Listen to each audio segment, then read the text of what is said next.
Afternoon, everybody. Captain Bart 1 here, along with our hero, Bush Bumming 29. We're out for a little day adventure here at Sand Ridge State Forest near Manitou, Illinois. There's how we hiked in. But we got some new toys to play with. Just get out. It's a beautiful day. It's supposed to rain tomorrow, so we're going to make the most of today and get a few things knocked out, fiddled with, checked out, etc., etc. If I think of anything new and amazing to report on, I'll do so. But we just got here. I mean, we just put our bags on the table and we're fiddle around. We got plenty of firewood and such, and we're gonna have ourselves something tasty, or at least, well, okay, maybe not tasty, but at any rate, we'll check in with you guys here just in a little.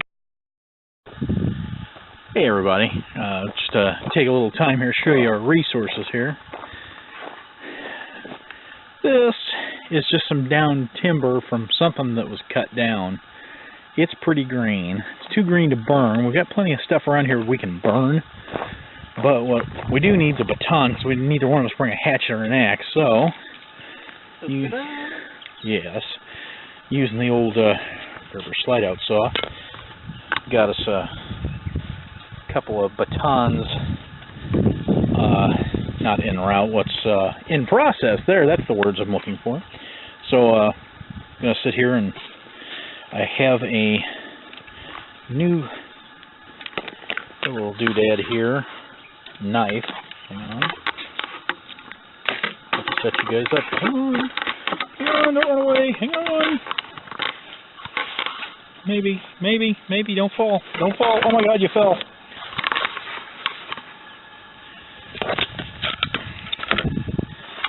Okay, here it is. The Benchmade Bushcrafter, the 162, designed by Shane Seibert. It's S30V with G10 handles, nice, really beefy, thick unit. And this was a trade item between myself and this yahoo here. Oh, thanks, take my fun away. I see how you are, you jerk. But this is a recycled JRE sheath. It came with one of my wood crafters, so I don't get rid of any of my left-handed leather sheaths. That one's waxed, so that's just a question of putting her in the oven, heating her up, and then putting this unit in, making it fit, doing a little judicious rubbing and buffing and such. And our hero here is going to use his new Blind Horse custom forest trail, Spear Point Scandinavian grind. With for safety. Yeah, with a lanyard for his protection. He's going to do a little cross batoning. He's just going to go to town on it. Look at him go. Like watching a monkey hump a football. I mean, what? Pretty close. Kind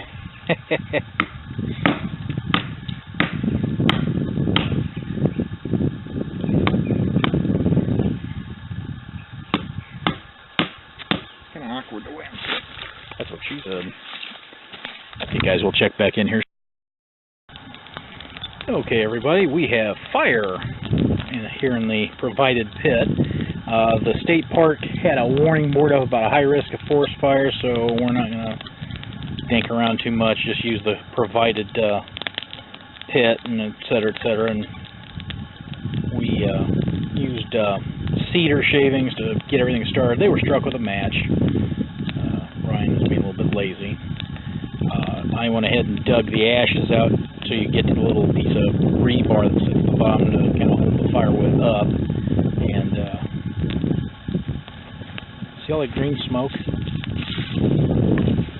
Let that burn down a little bit before you throw that on. Anyway, so we've got this going on here, and we're going to have ourselves a cup of coffee here directly once this burns down a little bit. Tell you, I used the Benchmade here to do a little cross batoning and do some make some shavings with the cedar, and did a pretty fine job. Saber ground blade. This is S30V stainless, and I don't claim to be any sort of expert, but I've had a lot of experience with this steel, and it does a really awesome job. It's very tough. It holds an edge well.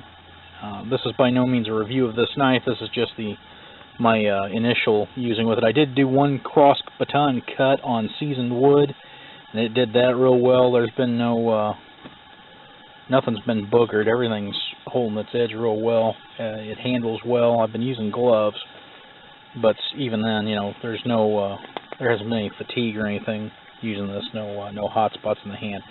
And I did chest lever it a couple times, and it's done very well so far. I'm looking forward to putting that through its paces and see how that all goes about. So I've got a newer cook kit, not new exactly. I mean, it's been around. I'll go over that here later in the video. The food pack here. There's the Red Tail 1800, a couple liters of water. The usual suspects, nothing, the only thing new would be the AMK rescue bivvy sitting down there. That's new. I think I mentioned that at some other point. But we're going to get things rolling here, fellas, and what we'll do is we'll be back here directly after maybe get some water on the boil for coffee. So we'll talk to y'all here shortly.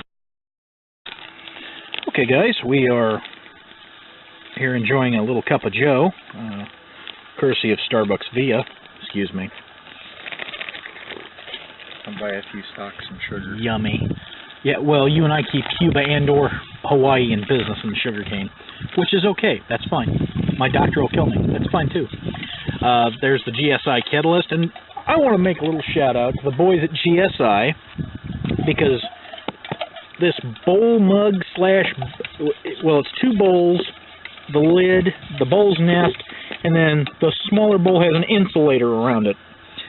I made a phone call a week before last to the boys at GSI explaining to them that, well, that kettle didn't have that set. It met a horrible fate, which, well, it did.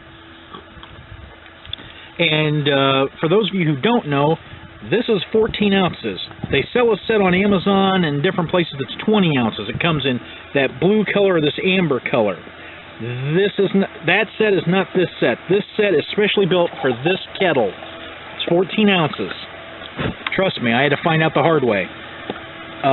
You can call GSI, you look them up on, just Google them, take you right to their website, go to contact them, you want to talk to customer service.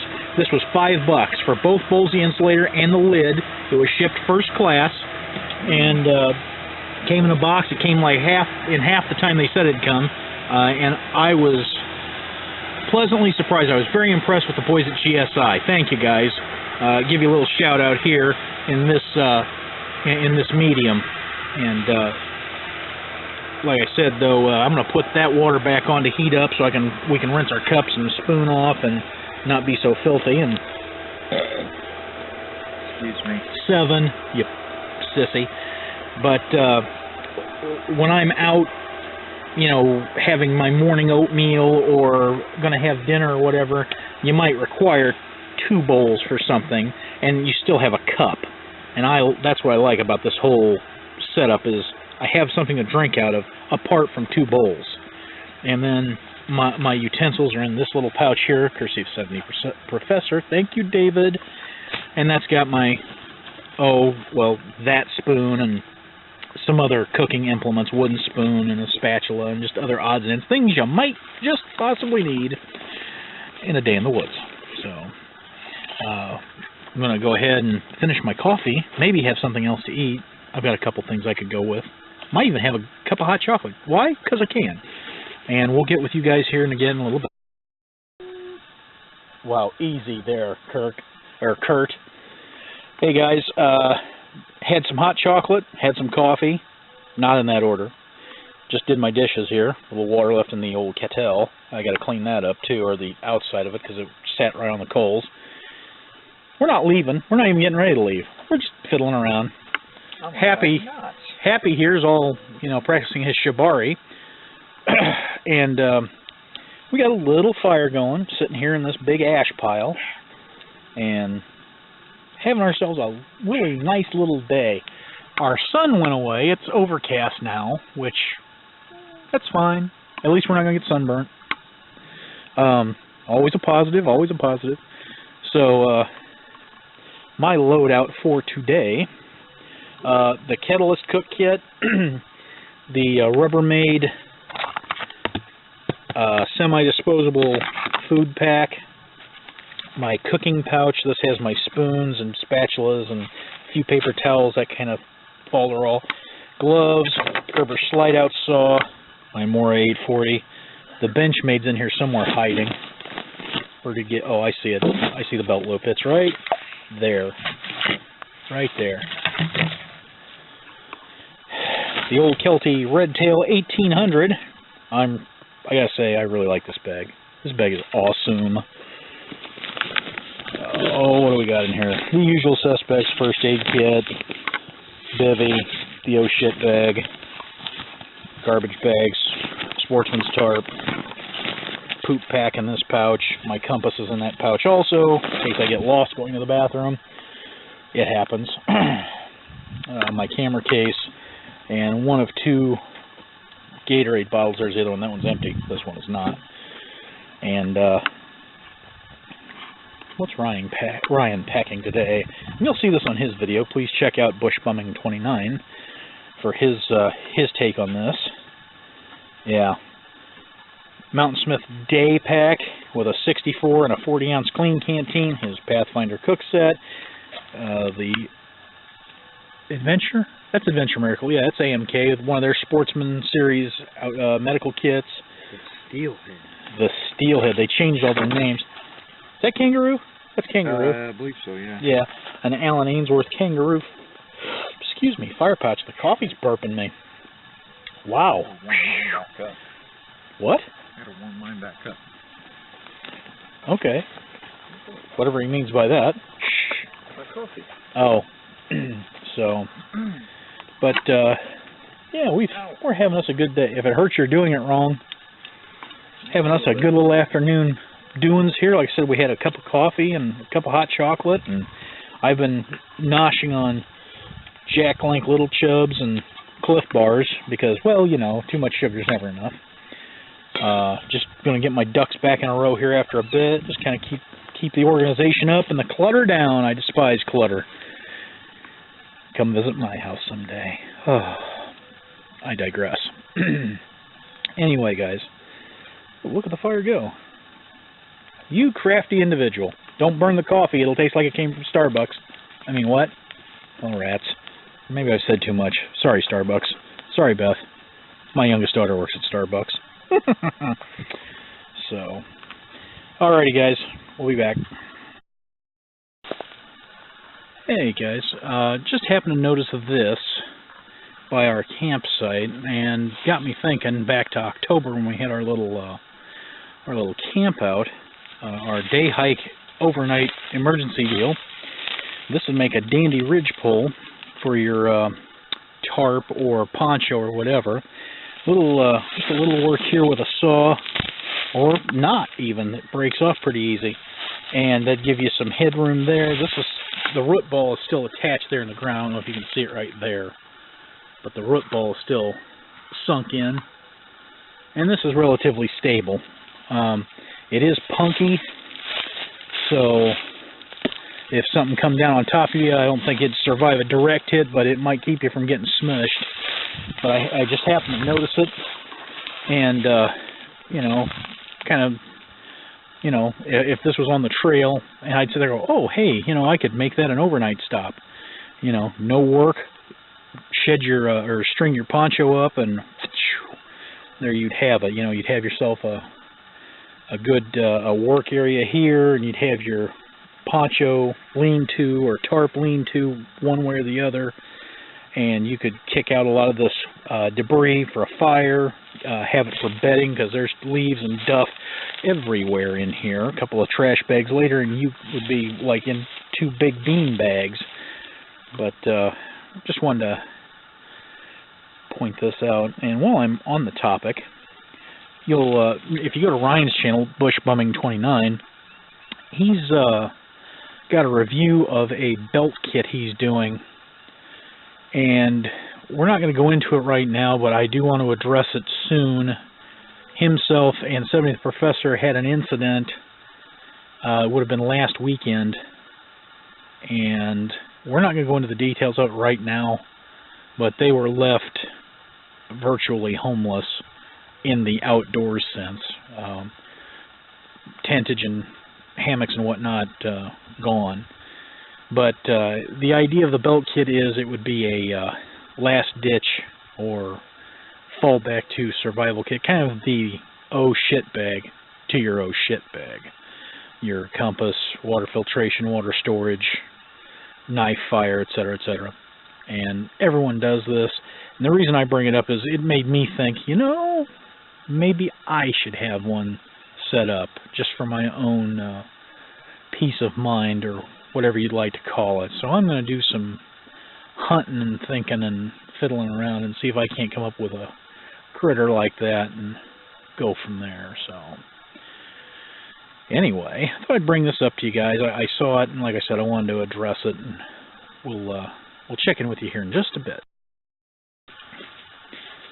Okay, everybody, we're getting closed out here.